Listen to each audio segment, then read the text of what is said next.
Hi guys, first of all இஸ்லாமிய சொந்தங்கள் அனைவருக்குமே இனிய பக்ரீத் திருநாள் நல்வாழ்த்துக்கள். என்னடா பக்ரீத் பற்றி பேசுகிறான்னு நினைக்கிறீங்களா? அட ஆமாங்க, எனக்கும் இஸ்லாமிய சொந்தங்கள் நிறைய பேர் இருக்காங்க. இதில் ஒரு முக்கியமான சொந்தம் தான் நம்ம அரபாத் காக்கா. அவங்க வீட்டுக்கு தான் காயில் பண்டத்தை நோக்கி போய்கிட்டு இருக்கோம். காயில் பண்டத்தில் நம்ம காஜா வாஃபாவை பார்த்தோம். வாஃபாவை பார்த்தோன்னா நேராக அண்ணன் வந்துட்டாப்ல. அண்ணன் நம்மளை உள்ளே கூட்டு போயிட்டாப்ல. அண்ணனுக்கு ஒரு சலாம் சொல்லிட்டு விஷ் பண்ணிட்டு அப்பா வந்திருந்தாங்க. அப்பா வந்து எல்லாத்துக்கும் விஷ் பண்ணிட்டு அங்கே ஒரு எல்லாத்துலையும் சந்தோஷமாக பேசிக்கிட்டு இருந்தோம்.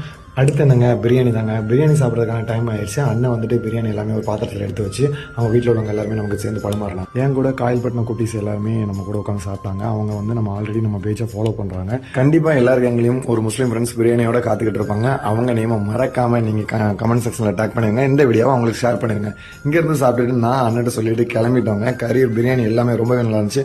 போற வழியில பாத்துக்கிட்டீங்க அப்படின்னா ஒரு அம்மா வந்து வெள்ளரி பழம் வெள்ளரி காய் வித்துக்கிட்டு இருந்தாங்க. ரொம்பவே நல்லா இருக்குங்க. இந்த இது வெள்ளரி பழம் சாப்பிடணும் ரொம்ப நாள் ஆசை. நான் ஒரு வெள்ளரி பழம் வாங்கிட்டேன். அங்கிருந்து கிளம்பிட்டேன். அடுத்த வீடியோல சந்திக்கலாம். டாடா, பாய் பாய்.